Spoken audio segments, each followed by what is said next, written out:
So how do you get your loved one, or if you're a caregiver, your patient, up and moving after they have a head injury or stroke, and after they come back from the hospital, and you have to figure out what your daily routine is and your new normal. And after you get clearance from doctors and approvals to move them, make sure there are no restrictions, what do you do? So I am hopefully going to offer you some tips on, give you some ideas about what a day might look like when you're first trying to get back to a healthy lifestyle, your new normal. I'm Jill, and I am a former occupational therapy assistant. I worked at a rehabilitation center. Took some time away from that role, but now I'm back as an occupational therapy assistant. So I have experience, and I'm living it because I'm a caregiver for a stroke survivor. So I just wanted to offer some advice. Hopefully this will help some of you out there, and I'll try to get to the point.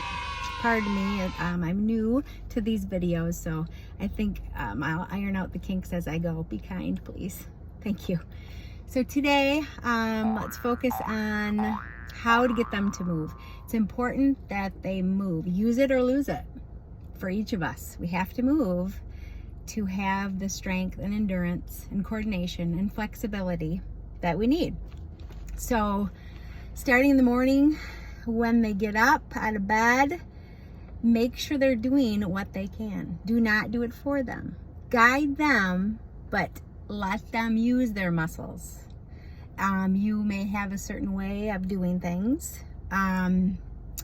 So just be there, be near the person, make sure they're doing things safely, brushing their teeth, getting ready for the morning, whether it be showering, whatever their activity, their daily living skills are, ADLs, we would say in therapy. Just be with them, but don't do it for them. Let them do what they can. Practice independence. From there, going to maybe have breakfast. Again, don't just go and fetch things. Let them do it. They're probably tired. They don't have a lot of strength and energy and endurance at this point. So maybe they're sitting in a wheelchair and using their feet to propel. But let them open the refrigerator. Let them take out the milk and the things. They're reaching, right? They're scanning, and they're using their body, their mind, their strength, their endurance, their flexibility, everything, just by working in the kitchen. So let them do it. It's so hard. I myself want to jump in because you feel bad watching them, but it's better to let them learn and let them struggle a little bit, because it'll only get easier as they do it.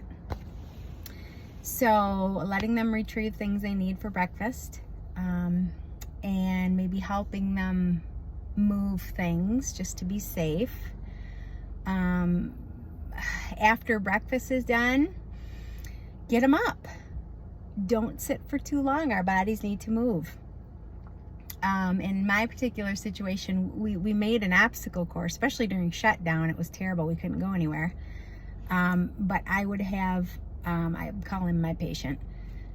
We would stand at the table, do some stretches, do some neck exercises, looking side to side. Don't forget the neck and the shoulder shrugs. Remember to do that. But I would have him ambulate or walk around.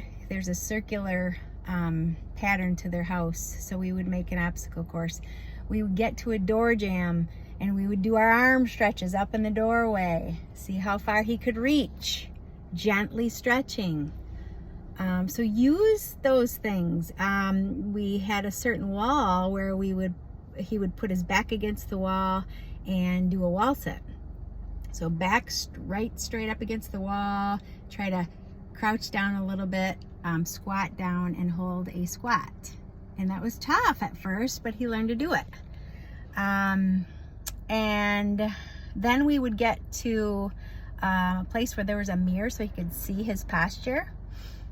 Happened to be a dresser, so he could hold on for balance. And we would practice circling his arms. He's a swimmer, So we would practice his arm range of motion. I can't do it in the car. But I would assist him gently, always gently, and he would practice his arm strokes, his freestyle strokes, just to get his arm range of motion back.